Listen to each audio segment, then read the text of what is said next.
Namuhay na mahirap, kasaganaan ay hinangad. Ako nga pala si Mariel Angie Prieto at ito ang aking elektronikong pagpapakilala.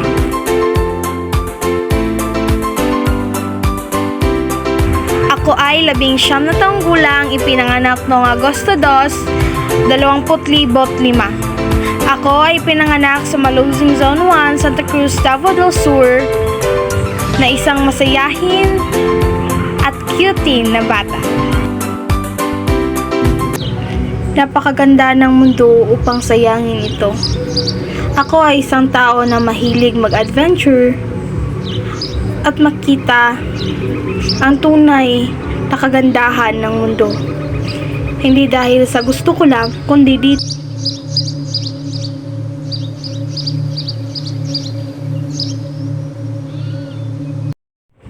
Darating ang panahon na mawawala ang mga nakasanayan at ang pagsubok na pinagdaanan ang magiging pundasyon mo sa panibagong buhay.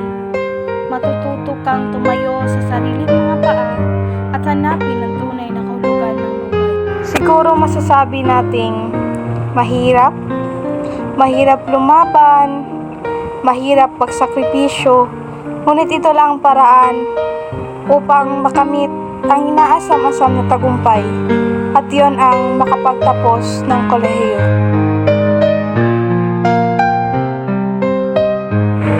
Napakalaki ng pasasalamat ko sa mga kaibigan at tinuring akong pamilya at tumulong upang ipagpatuloy at ilaban kung ano ang aking nasimulan.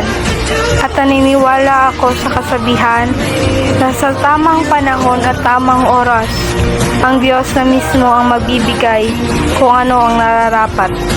Ako si Mariel Angie Prieto at ito ang aking elektronikong pagpapakilala.